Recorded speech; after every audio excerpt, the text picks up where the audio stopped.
It's the old Doctor Who show, episode number 43, Earthshock. Go forward in all your beliefs and prove to me that I am not mistaken in mine.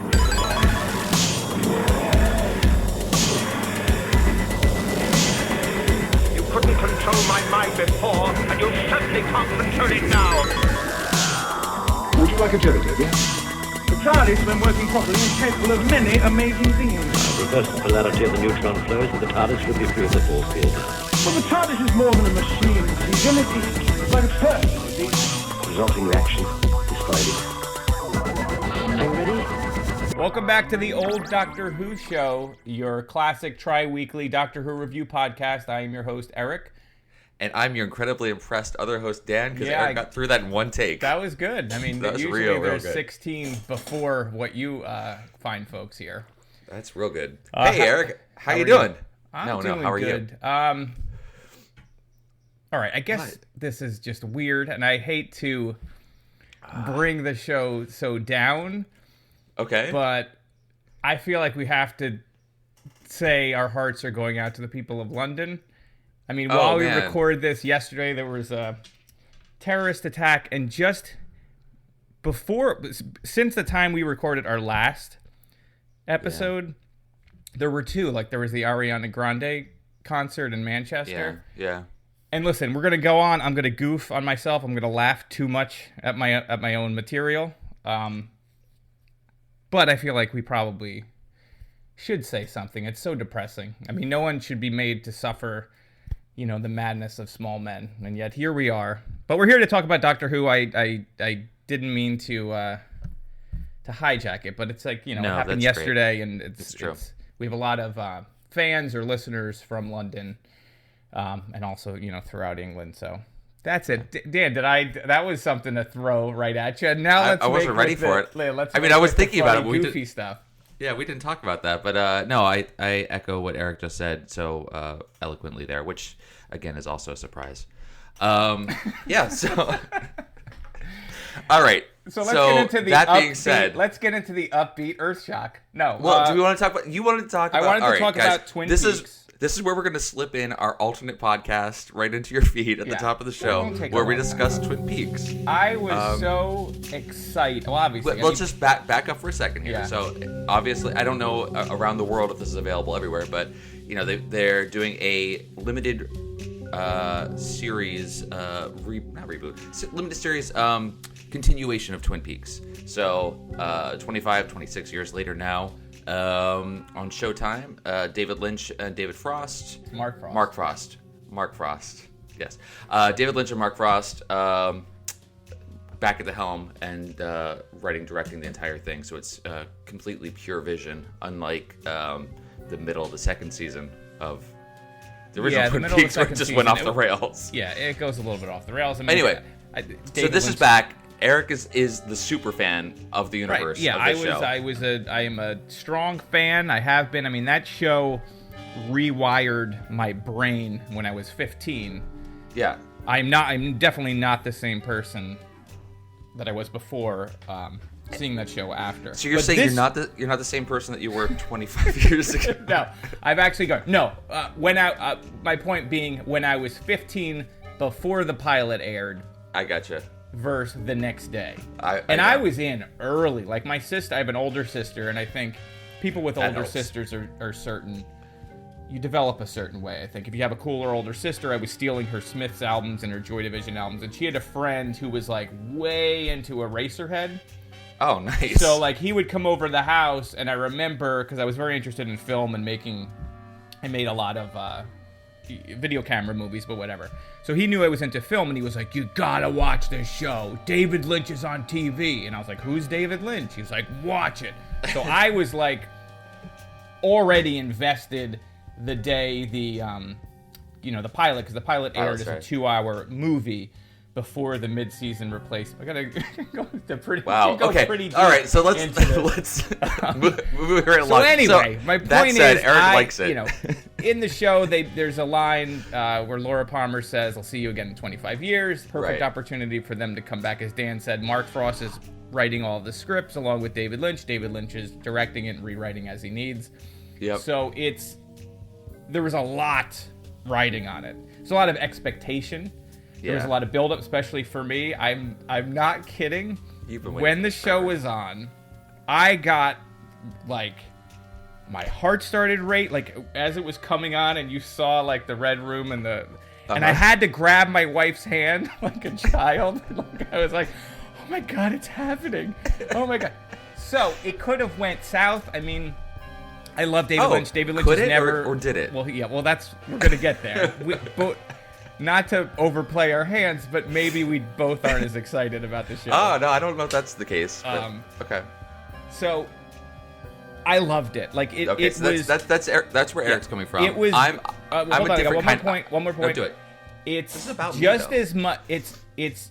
If you're a fan of David Lynch filmmaking, you're going to love it, because it's as much Mulholland Drive and Inland Empire, which is one of my favorite films of his, which is the last movie he made in 2006, as it is the original Twin Peaks. Like, it is not a let's go back and revisit. It's not a nostalgia fest. It's not a remember when.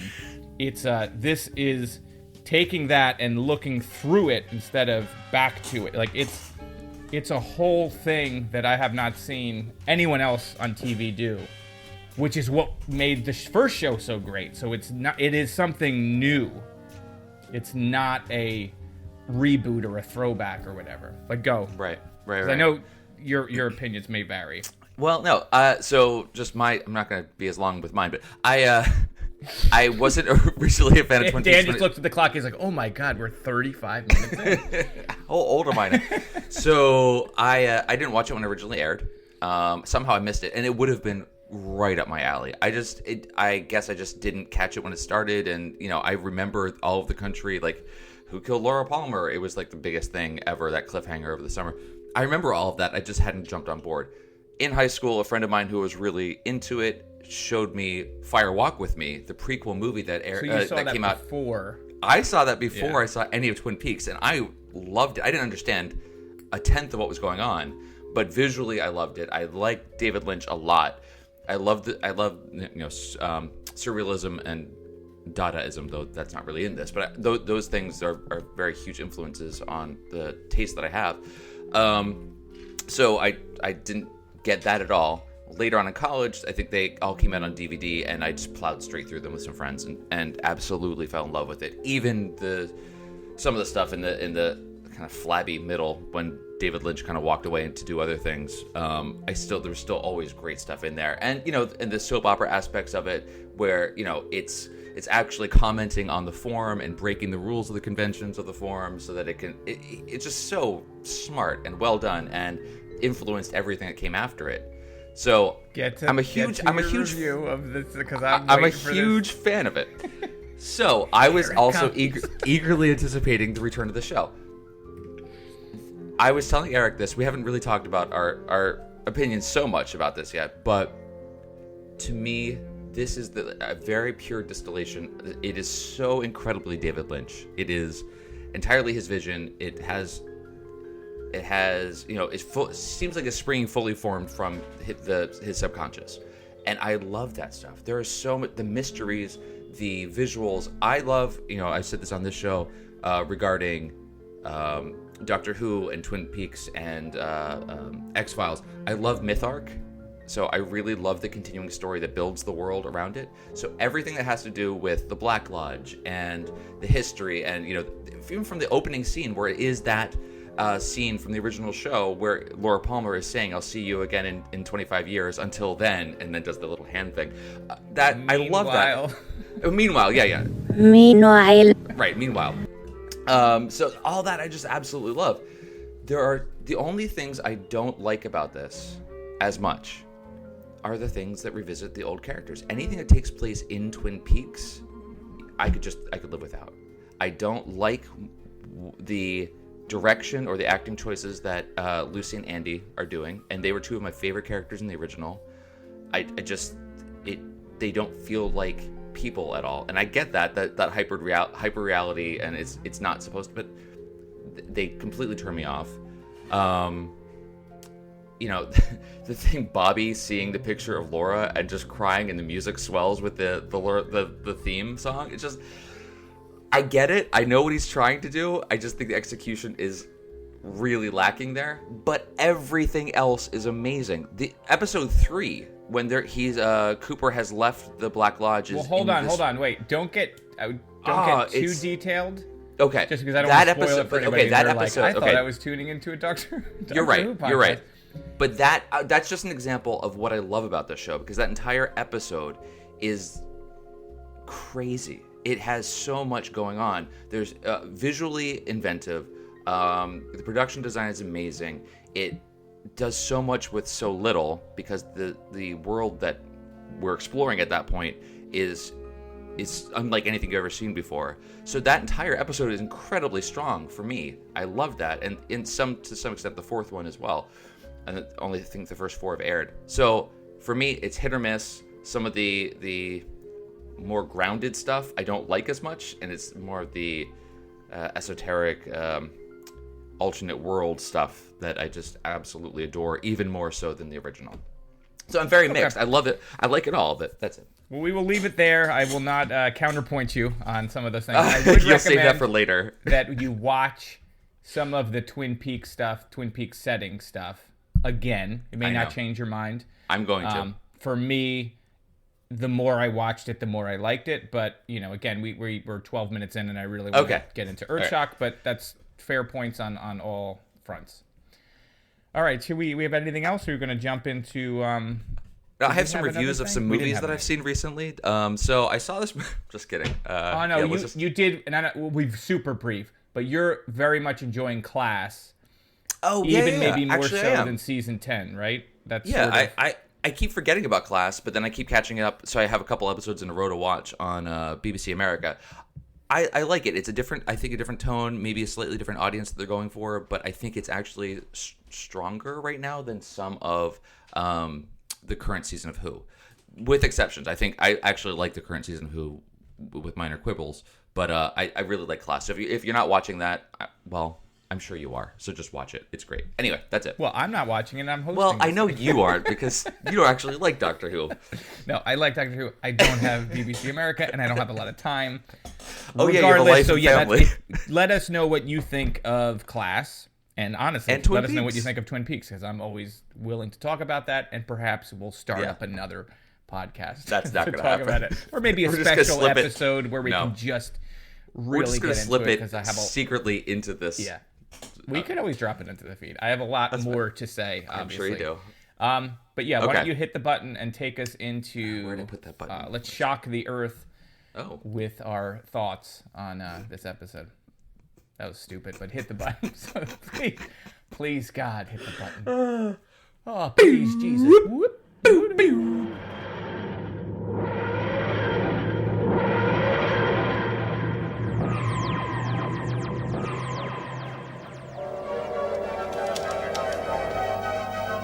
An escape pod. My guards evacuating the ship. It may be of some small consequence to know we've travelled backwards in time some 65 million years. Big deal. Think about it. Do you recall the fossil dinosaur bones in the cave on Earth? What? And why it's believed they died out so quickly? Earth collided with a meteorite. Or something. The freighter? The antimatter vessel will split open on impact. There will be a tremendous explosion. The freighter was the meteorite? It seems inevitable, as is your history as we know it. You lie, Doctor. Not at all. You've lost. The Earth is safe. I can do it. I must do it.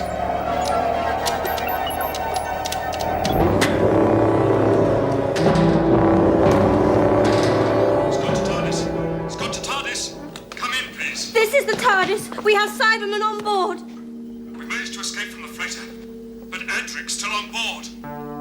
This is Earthshock, the 6th serial in the 19th season. This is from 1982. It's a lot of S's. I was getting hung up there. 6th serial, 19th season. After Adric realizes nobody actually likes him, the Doctor decides he needs some time away from him. He actually figures out nobody likes him, and the Doctor's like, you know what? I'm going to go take a walk. I got to get away from you.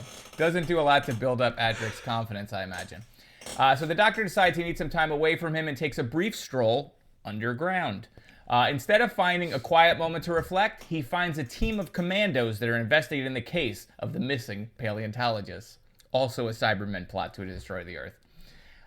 This is written by... that's the part I didn't write down. I have it. Okay. All right, so the writer was Eric Sawert. He wrote The Visitation, and then after this, he writes 2 later Dalek stories, one with this doctor and one with the next. Yeah. It was also directed by Peter Grimwade, who was the director. He's done a lot of stuff, but he directed Full Circle and Logopolis. That's kind of cool. And, of course, produced by JNT. So what did you think, Dan? Oh, man. This rightly so is... this rightly deserves the reputation that it has. I think this was one of the best stories I've seen in a very long time. The best story, obviously, I think, of this Doctor's so far. Incredible. Yeah, it's pretty awesome. I loved everything about this show, minus the last 5 minutes, which we'll get to. Minus the last 5 minutes. Yeah, and I'll explain. Okay. Yeah, we'll get there. Okay, we'll get there. But yes, I agree. I think everything about this was... I mean, there was still some really funny, just Doctor Who type ridiculousness that happens that just makes me laugh. There's one thing, for example, I have a gif of this that it just makes me crack up every time I see it. But we're jumping ahead, but the commandos... whatever, are all in the cave system, and they know that the androids are coming towards them, so they all scatter. And so there's a cast of thousands in this episode, and they're all in this cave system, and they all like scatter like cockroaches. But then the main like brigadier type guy, just like the way he almost does a combat role right out of the scene. Yeah. Yes, it was just amazing. Anyway, everything about this, I loved that we had these really cool looking Daft Punk androids. Yes, I had that. I have the Daft Punk is playing at my house. Like that's what they're playing in my cave system. Are singing. But then it was the Cybermen with the actual reveal of the bad guys. So like we got kind of a twofer because I actually liked these androids. I thought they were really cool. Yes, and I could have seen a whole story. I with just love them. They're shooting out of their palms, Iron Man style. Yeah. They were awesome. The show is set up too as really, or the storyline is like you have a whole show that takes place underground with a whole plot and a rise and a fall, and they get around it. And the second part, which is on the freighter, but they work seamlessly together. The stories build off of each other. Everything's connected. Like the script was the tightest and one of the best written scripts I found, as far as, because you mentioned it's a huge cast. Yes. But I never felt that it was too many people. Everyone seemed to have business. The characters were split apart, but within their own worlds, they were sort of driving the story forward. Like, yes. Everything worked, with the exception of maybe Adric in the beginning, which he would cut to in the first episode. Every once in a while, they cut to him, look at the monitor. He's like, you're fine, doctor. And he's doing his calculations to try to figure out how to get home. Right. And let's talk a little bit about that, the meta-ness of the opening, where Adric is talking to me and you, essentially. Basically. Why aren't I getting as respected? Why don't people like me as much as they like the other companions? Right. It's sad. Like it is really sad. It was really sad. And he's like, I want to go home, and he can't go home to Pterodon and E-Space. And then at the end, when the doctor lets him go home, he's like, I don't even have anyone there. Like, he has nothing. I know. Okay, wait, He's got nothing, the poor guy. You knew going into this Adric's fate, right? I knew, yeah. Yes, and I did as well. Spoiled by a listener. I wouldn't have known if I had not done this show. Actually, no. I think I may have spoiled it. What's that? I think, well, way back, whenever Adric somebody on Twitter did, I think. Somebody responded to one of us. When we first initially talked about Adric, which was Full Circle, right? That's his first. Yeah. I had mentioned that when I was doing the reading about Adric, because I wanted to know more about the character, one of the articles I was reading does mention that he was the only companion to that point to die. Yeah. So I knew that was going to happen. I didn't know when. I didn't know anything else about it. And maybe you had mentioned it earlier, but I didn't even pick up on it because we hadn't got to that companion yet. But it definitely, someone on Twitter, I remember saying, "Oh, he'll redeem himself when he sacrifices his whatever."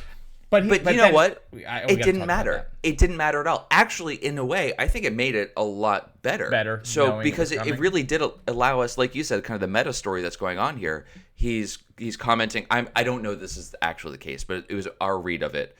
his commenting on the fact that he gets no respect. Yeah. That Quote, no one really everyone likes him. thinks I'm a he joke. wants to leave. End quote. Yes. Yeah. So I mean, without knowing, as he says in the same potato sack that the poor guys had to wear the entire. That's probably the problem. If Doctor had just gotten him something else to wear, he might have been happy. But no, he's in a stinky potato sack after months and years. So to me, actually knowing where this was going to end up, not knowing how it was going to end up, but knowing what was going to happen to Adric, it made it all more poignant. I mean, especially the last. Whenever, jumping ahead to the fourth episode in this story, the Doctor shakes Adric's hand and says goodbye. I'll see you. And Adric turns to Nyssa and says, "I'll see you later." You know he's not going to see her later. Yeah. I agree with you on that. Good. Knowing the outcome ahead, and you know it's their last time seeing each other. And they're building. Good. And this is, we might as well talk about the end because why not? Yeah. This is my problem with it. Okay.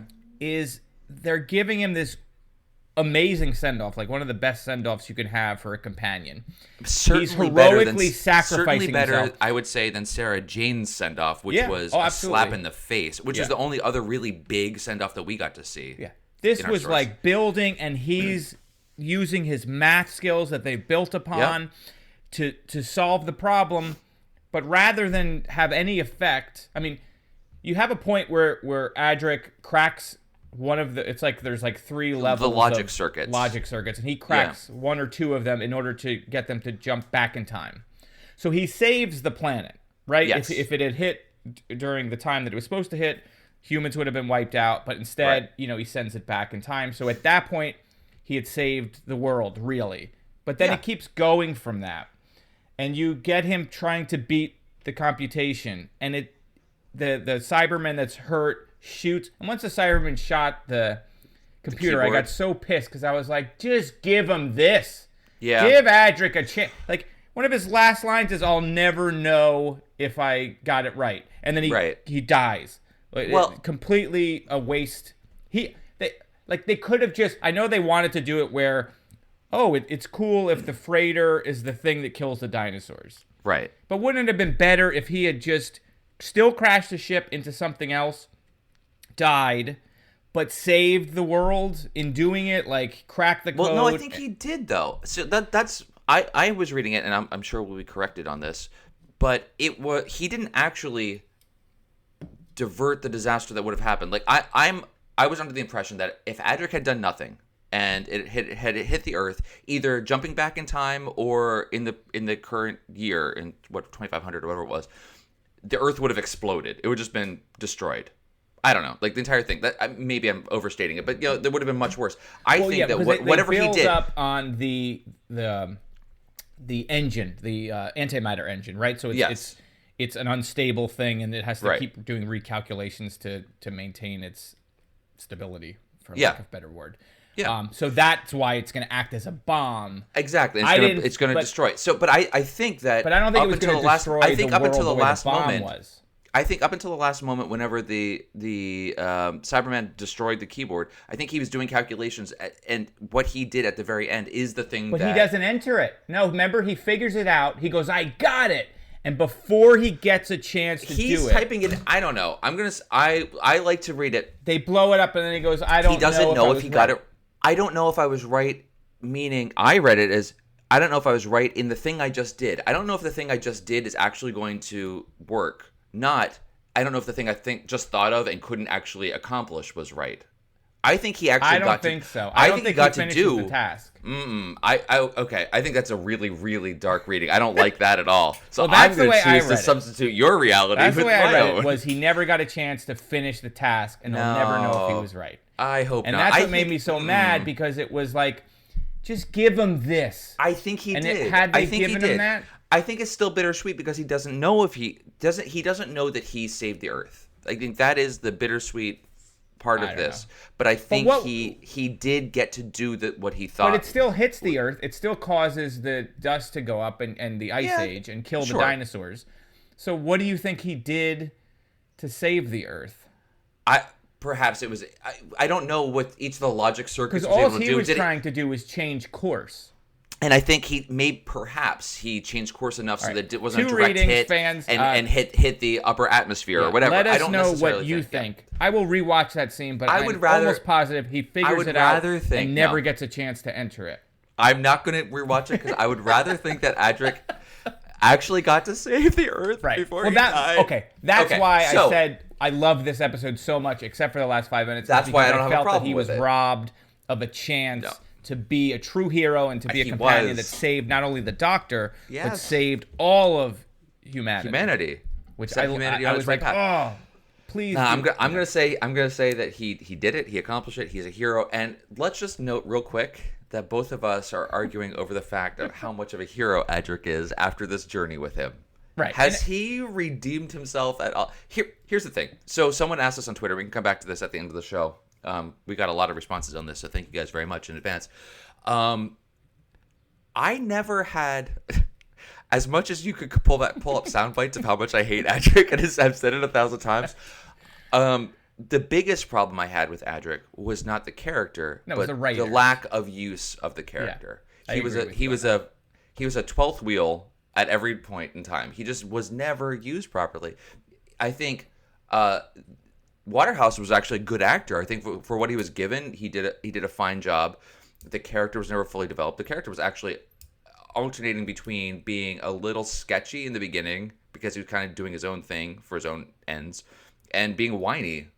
Yeah, and plus, and that wasn't his fault. So that kind of, if they had just taken better advantage of him, not decided to bring on 2 more companions, maybe. Well, I was gonna say it was the companions, because Adric's whole thing was undeveloped. Like, you had him as a thief at times where he was stealing stuff. Remember when we first saw him? Yeah.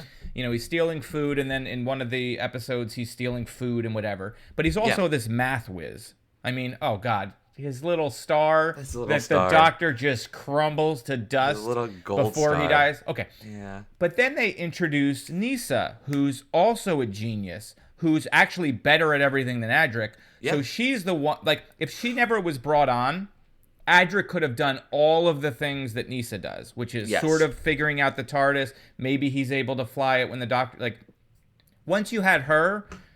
And then Tegan is sort of kind of the comic relief, but also she's like a super action commando in this one. Which is super cool. He just didn't have a reason to be there. No. And often he was just sort of in the background or, whatever. Except for this story where at least he could sacrifice himself to redeem himself. And I feel that he certainly did. Like, without a doubt. Yeah, I think he's But again, they did the same thing that we're complaining about. So he started off the story moping and whining that he wanted to go home, that the Doctor doesn't spend enough time with him, that he doesn't get to go out for walks enough. And then when the Doctor's like, and it was like an old couple breaking up, where he's like, the Doctor's like, I'll promise I will. And he's like, you say that now, but the time will come and you'll be busy doing something else. Exactly. Like, oh, God. So he's doing that. And then when the Doctor and everyone else leaves the TARDIS and he's left behind to do the calculations, he's not doing anything. So it's the exact same thing that we've complained about with this with the use of the character throughout is now exemplified in the first 2 parts of this story. Yeah, by the second part, he does get out of the TARDIS. He does help them a bit. He throws a rock at one, right? Or he distracts he one destroys of them. one of the androids. Yeah, well, partially helps destroy the android. Yeah. But yeah, no, you're right. You're absolutely right. It's so upsetting. One thing to now that we sort of talked about Adric's death at the beginning, I want to talk about the cast, because the cast was awesome. Awesome. We've constantly mentioned the fact that it's sort of male heavy. This has a perfect balance of sort of women and men, and you have an older woman who's actually in charge of the freighter. The freighter, her first command, Berger, is it's just like this really well balanced cast, and it all makes sense, and nothing feels out of place, and everybody's really going for, like, every performance I thought was awesome. From that woman, was her name Riley or no? What was the name of the woman that gets killed? She's like a commando, and then you have that Snyder. So you have that killed, zoom on her, even her, and she's hardly in it, but she's like full on, like totally. Everybody really did an awesome job with this story. Yeah, yeah. And it felt more modern too than some of the stories we've done before this. Like this could easily be in the new series with obviously some tweaks, but it was like Very a really few well tweaks, really. directed and acted. And the production design. I mean, again, they had they had varied sets. You're right that it felt like the first two parts were one part of a story with their own contained, rise and falling of the action, building up into the second story. So, yes, I wholeheartedly agree with the casting was amazing. So you had Professor Kyle, who's the woman in the beginning who had survived the initial attack when she was with her surveying crew underground. Paleontologist and geologist. Could have very easily been a man. Didn't need to be a woman. They went for that, and I think that was a great choice. I love, there's no reason to have to cast it one way versus the other. The same with Captain Briggs and Berger on the freighter. Captain Briggs, by the way, Beryl Reid is the actress, the older actress who was playing this. I looked up her IMDb because I feel like I must have seen her in a million things. She is phenomenal in this role because not only does she have the gravitas and seriousness to kind of pull off this, she is the commander of this freighter. She has the interest of the freighter in her heart. But she also has that sort of mentality of, well, we're not going to get our bonuses. That sort of driving thing, which is really cool. At the same time, she kind of kicks butt. She karate chops her third in command, who she's been berating the entire time. She karate chops him. The Ringway. Ringway. Officer? That's it. Yeah. Right.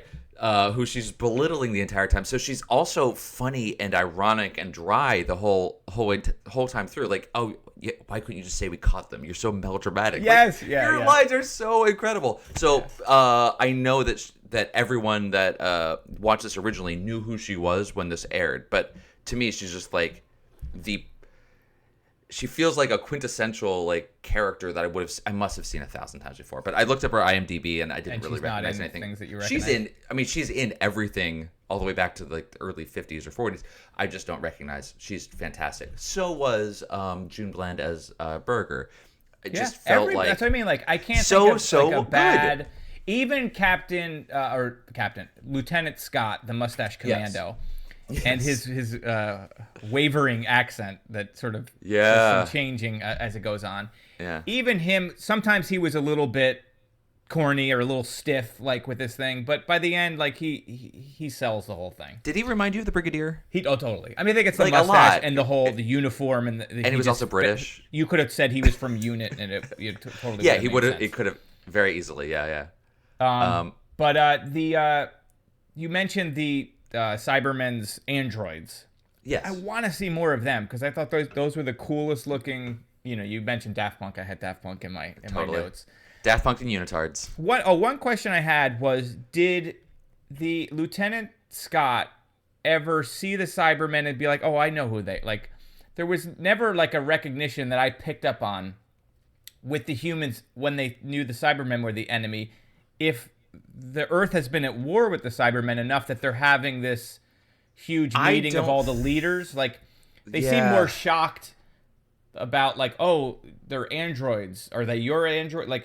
It felt like if we're at war and there's a code red and we've got leaders coming together to deal with the Cybermen threat, which was a whole other amazing plot point. Yes, that was. It's just kind of as an aside that kind of sets up the action, but. That's really cool that there's this whole Earth, multi-planet wide conference on Earth. Anyway, that was awesome. It felt to me like the military maybe would have been more cognizant suspicious of those, that it could be a Cyberman thing, and maybe I don't know.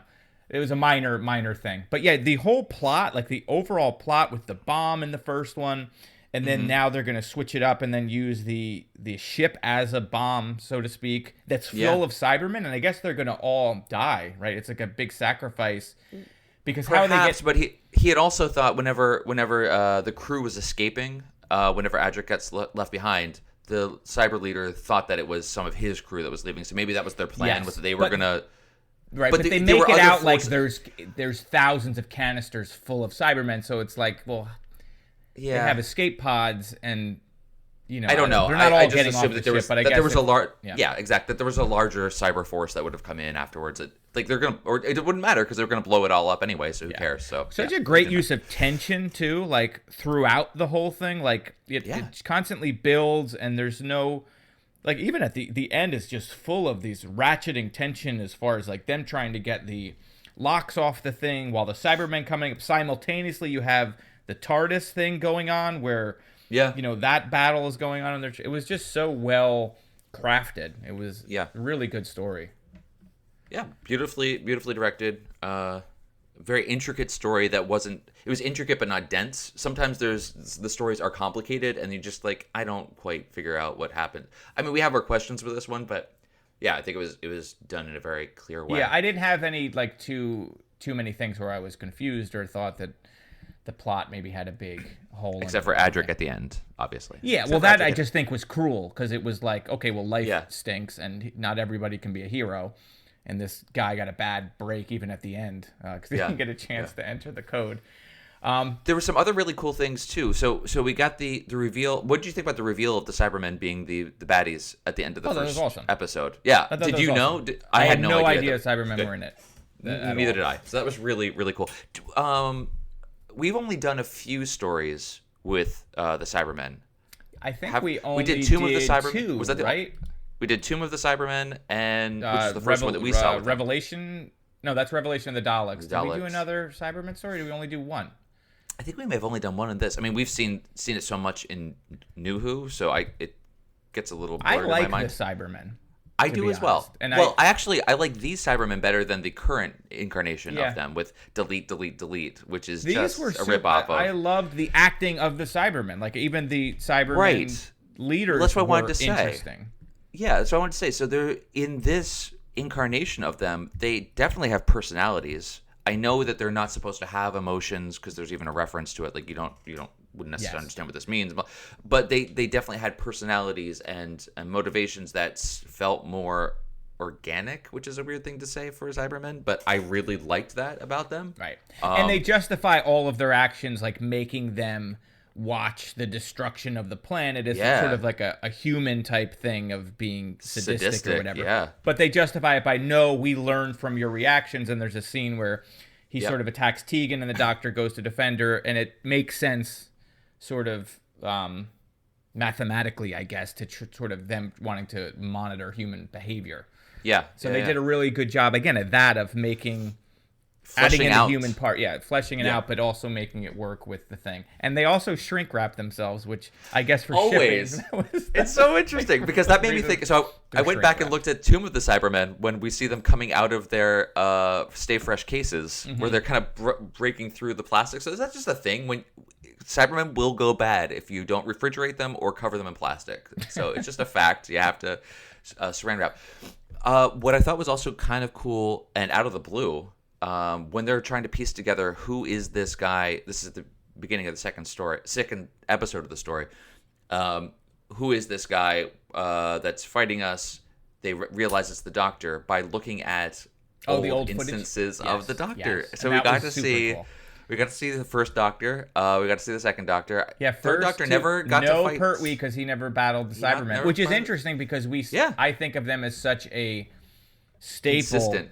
That you would have a whole Doctor not even encounter them. It's not even once. To think about. I mean, being Earthbound and whatever kind of limited him in some ways. But then you got to see the fourth Doctor. So those were really cool, like little. I don't want to say they were fan service, but maybe they were. It was really cool just to see like that little retrospective of those three Doctors. Yeah, that was awesome. Really fun. What else we got? Cool. One thing too to talk about the storyline, just sort of being ahead of its time. The fact that they talk about the freighter may be part of like a zombie net, where they talk about because they trace the bomb signal and the signal from the androids back to the freighter. Yeah, and they do make a point of saying, well, the freighter could be under control of some other thing, uses a relay. Okay, which is essentially like a sort of a zombie botnet in space, yeah. Ahead of that sort of thing. Yeah, I thought that was really cool. So much of this, I think I've said this before, and maybe it's just the stylistic thing, but the industrial close quarters, even though like the cargo hold was massive, the fact that everything was kind of stacked close together in these tight corridors made me very much feel like it was Alien. Yeah. Which was really cool. Alien the Plus- movie or just Alien in general? No, Alien the movie. Okay, because did you know... Which is really cool. One of the props was built from Alien parts, and... let me get I wrote this down because I love Alien. But the Cyberscope prop was built by using the parts that the model maker had salvaged from the Nostromo set, which is the first ship from Alien. And also, do you remember when they showed the digital readouts on the screen? They were supposedly the same numbers or things from the monitors from Alien. So they were, because Alien was shot, I think, in England.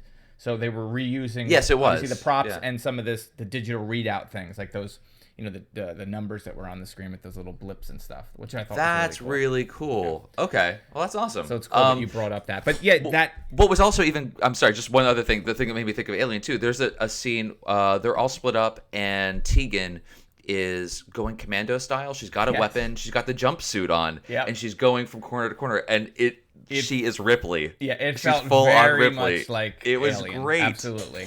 And I love that they're doing that with her. Yeah. Because, sometimes they just had her complaining or like she's taking charge. She runs out and the guy's like, "You nut!" And then she's grabbing gun. There's a lot of shooting. Yeah. The doctor shooting and killing Cybermen multiple times. Yeah. Headshots with, it was very violent. Humans are dying left and right.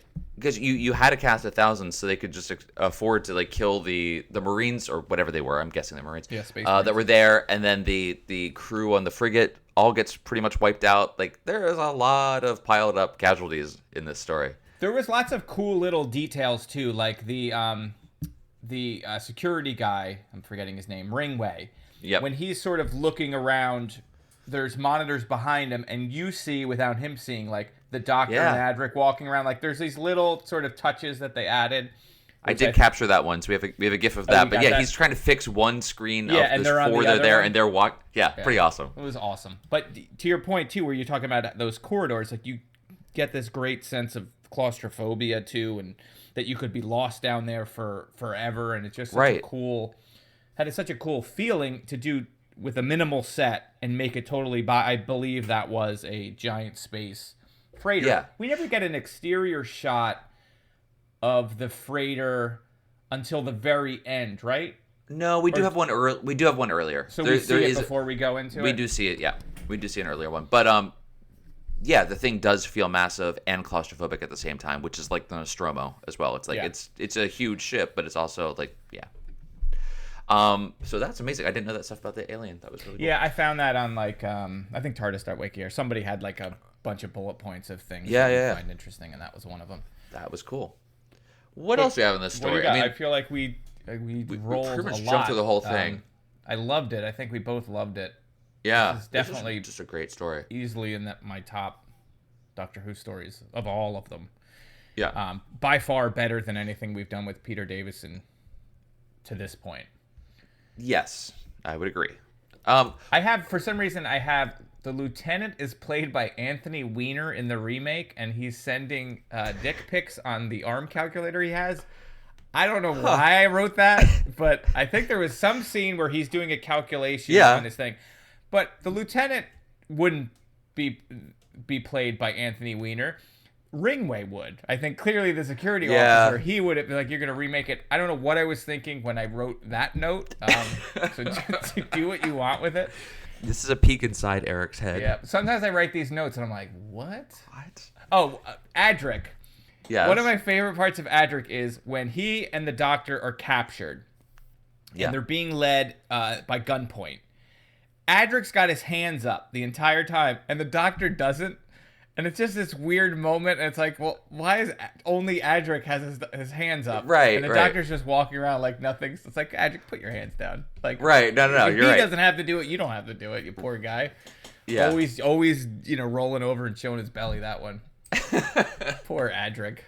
Poor Adric. The one minor thing that I didn't like. Give me some negatives. We haven't done any negatives. There's a little bit. So, and this is just a weird story thing, but they have to mention the fact that one of the Cybermen, one of the weaknesses of the Cybermen is gold. Yeah.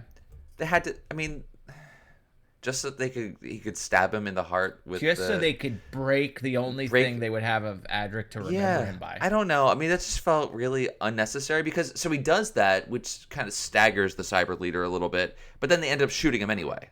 And a couple of times. But that was enough to incapacitate him to get the gun away. Or actually, I mean, Tegan starts it. Tegan jumps on his back. Right. And then that would he have been does enough. The chest. I feel like that would have been enough. Like, we didn't need to have that. They had to just grind Adric into powder because they hated him so much. That felt so unnecessary. And then he died for no reason as far as No, wrong. He saves the world.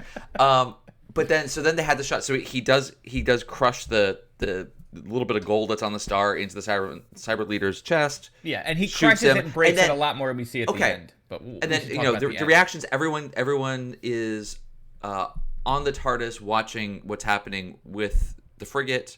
You have the shots between Tegan and Nyssa and the Doctor all kind of freaking out. Like, is he going to get away in time? Their reactions. I mean, Tegan has a great kind of breakdown when she's yelling at the Doctor about Adric. Oh, it gets so emotional, and then once he does die, and it cuts to silence. Yes. And just the picture of the broken star on the ground, which was actually in worse shape based on what the Doctor did than what we got. It's fine. But who cares? That was just really sad. Like, that silent title credits at the end. It was really somber and like, oh, it's for real. I mean, I guess it's like there's no chance that he's coming back. And that was sad. And that's the only time they've ever done it, to my knowledge, before or after, that they haven't played the sound. The silent credits, that's right. I'm very interested to see what happens. We're doing the next story chronologically in our next episode, right? Are we not doing time? I don't think so. I want to know. Why don't we? Because I want to know what happens. We can add it. We can do whatever we want, Dan. I know, but we have it on. We don't get paid for this. No, we don't. We have Snake Dance is next. But let's do it. I want to see what happens too. Let's do it. Because I want to see the Doctor deal with his death. Yes, I'm calling it audible. I think have we should. a feeling they're not going to mention it at all. I want to do. If they will, it'll be in a line. I don't. But we'll see. We will see. I want to do Time Flight next. That's what it's called. Yeah. All right, you heard it here first, folks. We're adding Time Flight. Is that it? Yeah, Time Flight. I need to see how the Doctor deals with letting a companion of his die. And they hit you with it so hard. It was so good, and you're right. Like, Tegan's acting at that point where because the Doctor always saves everyone, always saves a companion. Like, we've never had this before, right? Right. No, we haven't. And I mean, he doesn't always save everyone. I mean, that's become a theme in New Who. Like a companion would never die. You know what I mean? So that's what I mean. Yeah, I mean, I think that's why they had to have the seriousness of the silent end credits, just to let the viewers at home. I can't imagine being a kid in '82 watching this and being just not knowing, like, did that really happen? No, surely he's going to come back next week. Like, that's just pretty amazing. To talk a little bit about that, this is also one of the first times they had to hide stuff. Yeah. So no they press. wanted to hide the Cybermen, so there was the name of the episode. Anytime you have a Cyberman, it's something of the Cybermen or whatever. Yeah. This was Earthshock. They put in, I think, Adric, and this is probably a spoiler, but he appears in an episode, I think, of Time Flight in I don't know what way, so that they would have the cast appearance by what's his name? Woodhouse, no kidding. To appear in the second episode, so people wouldn't think, why is Adric gone? Yeah, interesting. So they hid that. They refused to do a lot of press about this because they didn't want anyone to know about the Cybermen or Adric. They closed the public gallery. I didn't know there was a public gallery that people can come in to BBC to watch production. Yeah, they closed that. Super necessary to have the impact that the story must have had at that moment. Like, if anyone, I mean, we've gotten some feedback from people, which we'll get to in just a moment. But if you guys saw it when it aired originally and have a recollection of that moment, that would be great to hear. I would be fascinated to hear what you guys. Yeah, anybody that remembers being a kid and watching it for the first time. Yeah, we would love to know that. Especially, not knowing, or even just having watched it and not knowing what was coming, because we both did to some extent know how it was going to end. I don't have a horrible. In this case, it didn't bother me because I think I got more out of it. I would have had to watch it a second time in order to get that feeling that I was able to see the first time through. Yeah. I did look up Time Flight just because I wanted to see And Yep. it looks like all of a sudden, like, oh, G.G. Allen is in it, because whatever the still is. For anybody who doesn't know who G.G. Allen is and is now Googling, I'm sorry. But I did just spoil what one of the enemies is. Yeah, I know. I wish saw that didn't as well. Look at that. BritBox's if you're thumbnails gonna are not the best. follow along with us and watch this, just watch it. Don't look at. That's also fine for me too. That's cool. I'm always happy when it happens. But yeah, so we're gonna add that. So that takes us. Let's just Actually, do we'll that. see Black Orchid, Earthshock, Time Flight, and Snake Dance, and all of those run into in each order. other. That's great. So, and Time Flight is the end of this season, and then Snake Dance is the beginning of the next one, I guess. So that's cool. Yes, let's just do that. Where are we supposed to do Arc of Infinity, but it's not on here? I don't know. All right, we'll All right, come you back may to it. see Anyway. more than one episode appear.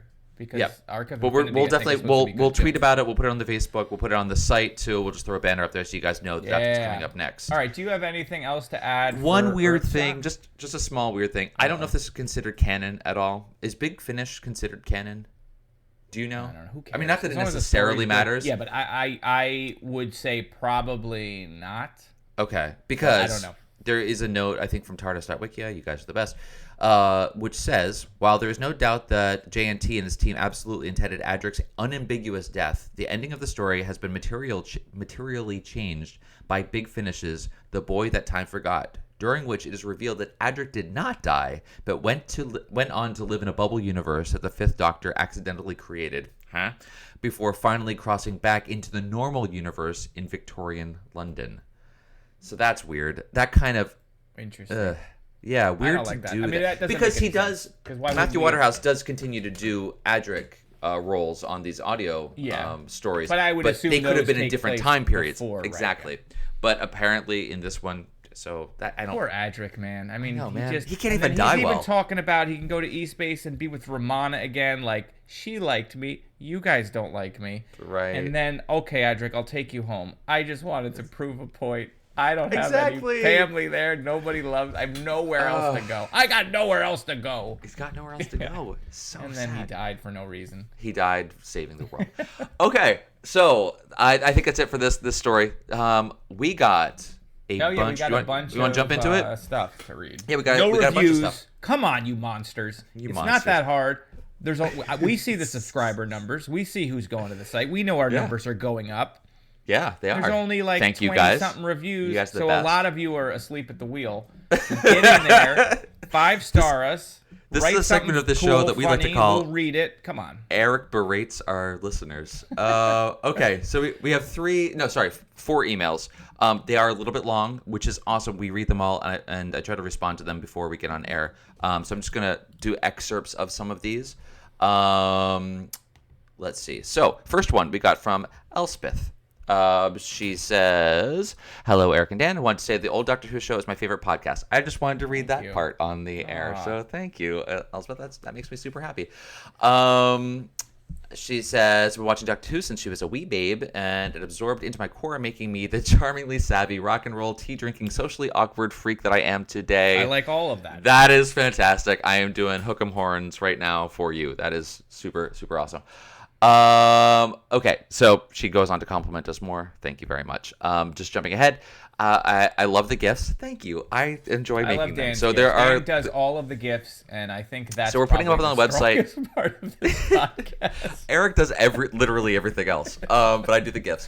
It's just so you know, I mentioned this before. We did a little redesign on our site. Not that you would notice it, but on the newer episodes, since like the last 2 or 3, those pages will load faster now, and we have a better gallery for seeing them. So we do have a bunch of gifts up there.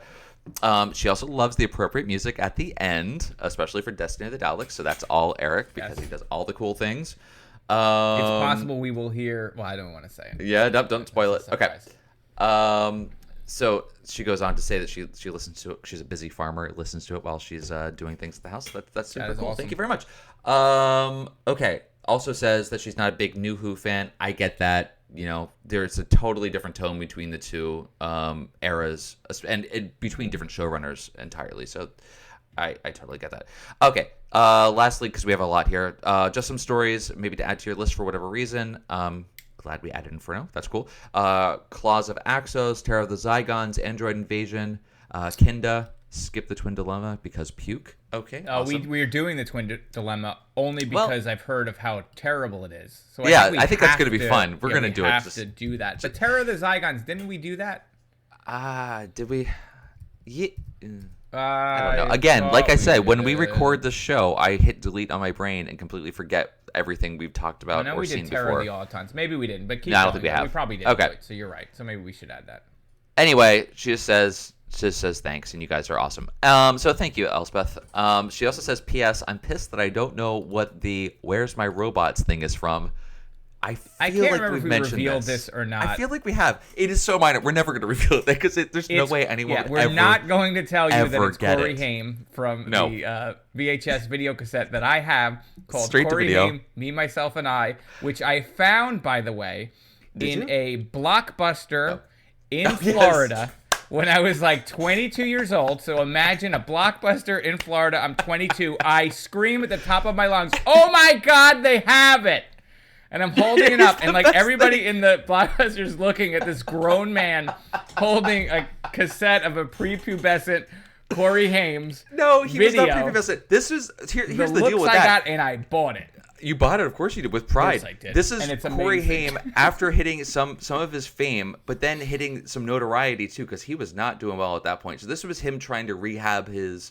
This is basically like, hey, Hollywood producers, I can keep my stuff together. Manager is like, we gotta sell. Please hire me. Is all it is. So it's like a quote unquote day in the life of Corey Haim. And he's lit to the gills on pills and dope and everything else. And Eric, may he rest in peace. Oh, R.I.P. Let me just say that. R.I.P. So that's on YouTube. Go find it. It's him playing keyboards, and he's doing his Herbie Hancock sort of thing. Where's my robots? I love the Japanese funk. I think Prince is the future. Okay, we could do a whole things. show. Yeah. We could, among other things. But yeah, he's rocking out, and he's like, "Where's my robots?" And I adopted that as the name of a production company. It was one of the things we first when we first started working together many years ago that we too long to freaking fell apart over. That's amazing. Okay, so Elspeth, thank you so much. You are thank you fantastic. Very much. That was a great email. Great. Next one, real quick, from Daniel Smith. Wait, did you? Yes. Wait, there's one that I needed to read, but I can't find. Okay, I'll come back to that because I can't find the thing I want to read there. But thank you for writing in. I'm a jerk. Okay. Okay. So we got from Deborah. Thank you, Deborah, on Twitter as well. She says, I believe that Earthshock is one of the best story arcs of the Fifth Doctor. Agreed. Totally. It gave the cast and guest star equal room to make all their performances believable. Yes. We obviously wholeheartedly agree with that, too. I, for one, am sad to see Adric go out this way, as his character was never given a chance to grow. Exactly. That's the problem with Adric, as we belabored earlier. It wasn't his fault. But yeah.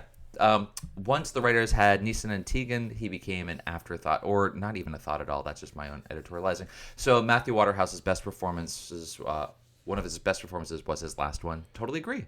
That shot where he knows that he's going to die, and he grabs his brother's bandana, and he sniffs his brother's bandana. No, he doesn't. But he's holding the bandana. His eyes are watering, and it's hard. That crushed me. So Deborah, 100% agree with all of that. That's wow.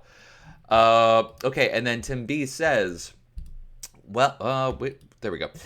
Well, if that one doesn't bring a tear to your eye, then you are as cold and heartless as the cyber leader, and he was a real dick.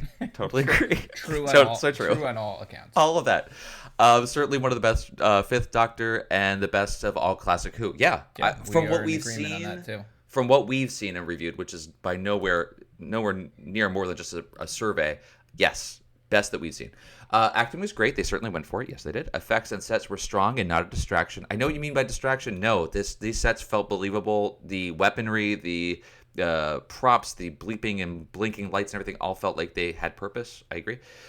The pacing and tension of episode 4 was fantastic. You felt like the stakes were really high.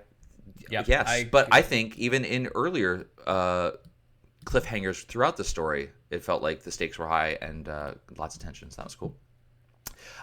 So Tim B is actually saying one of the things we asked you guys to write in. He says, I saw it when it first aired on Boston PBS in the mid-'80s. Prior to seeing it, I already knew what was going to happen, to quote the young lad. Still, it didn't spoil it too much for me back then. Seeing the Doctor truly lose for the first time, along with that silent credit scroll at the end of the episode 4, was chilling and unforgettable. Consider what a change it was for the program's overall long-term direction to know that companions could die. Absolutely. When you know that the stakes are 100% permanent and that high, that any of them could die, you know that the Doctor can die, but he's always going to come back and regenerate. So the stakes are never really that high there. But these, to know that the companions could be offed in such a beautiful way. Yeah. And he says, lastly, I'm curious to know if you guys already knew about the end, and if so, did it spoil it for you guys, or do you still enjoy it as much as you would have not knowing? Yeah, I think we covered that bit before. I don't know if maybe I would have enjoyed it more to be stunned at the end. I wish I had. Did he actually? Yeah, me as well. But it was still awesome.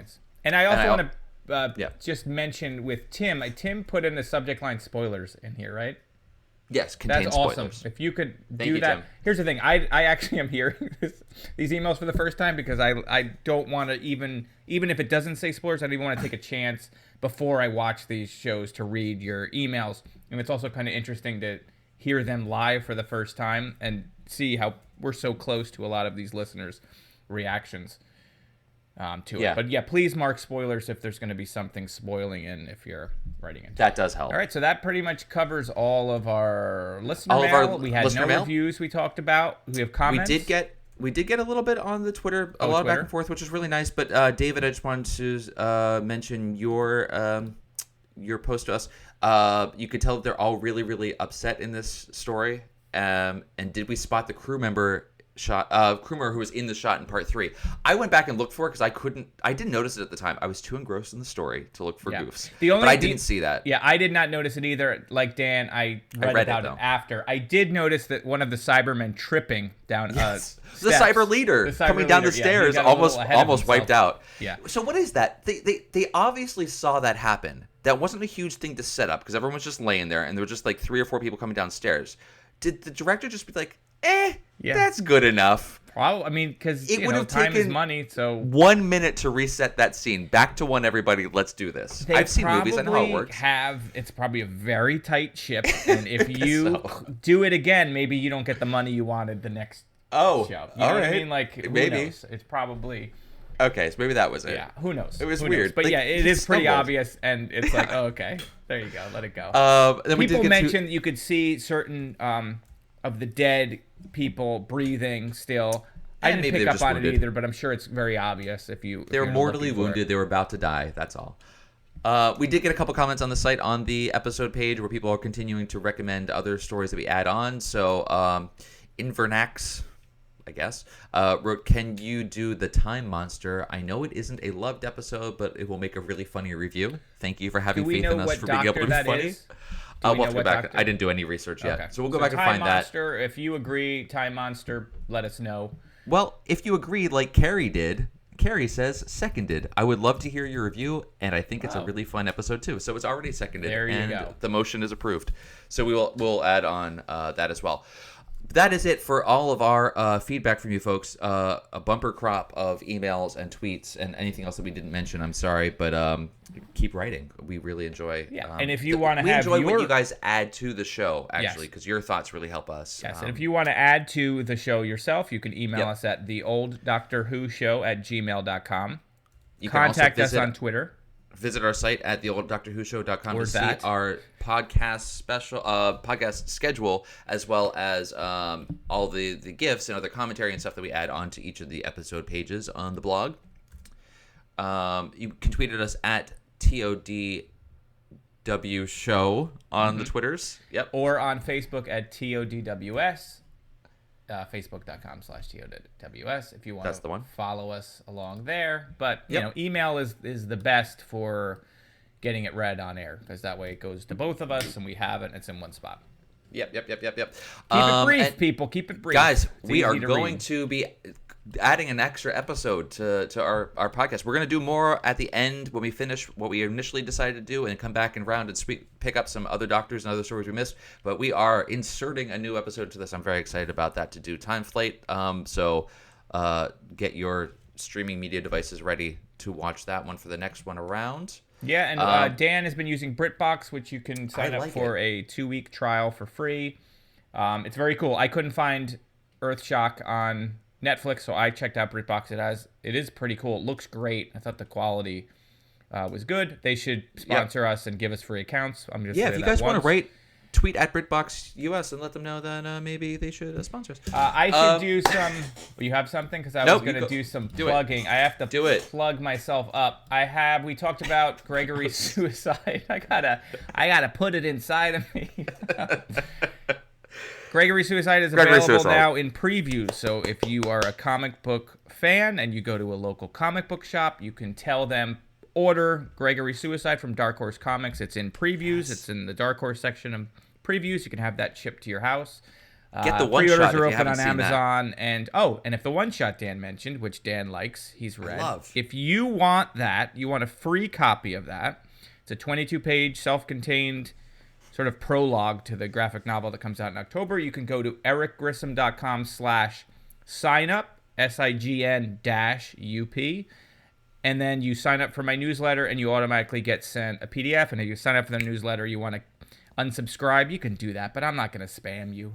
You probably get 3 emails from me a year telling you about the stuff I'm writing. But easy. You couldn't get an easier way to get a free PDF.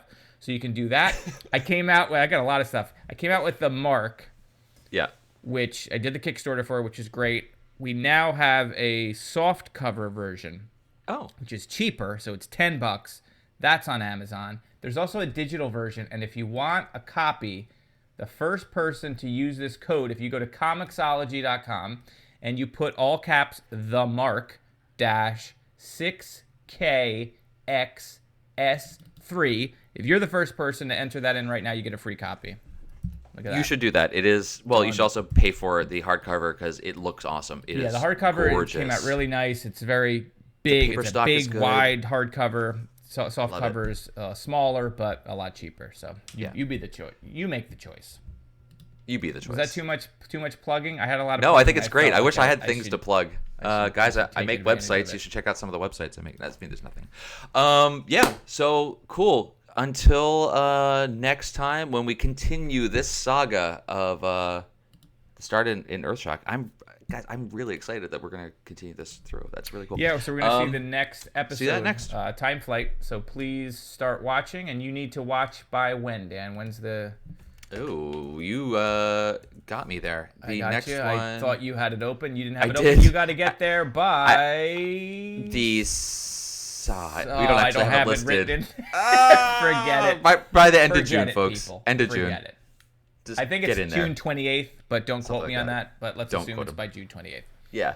3 weeks from when you're listening to this, obviously. All right. Okay, guys. So that's it. Thank you. You are all the best. Goodbye, everyone. See ya.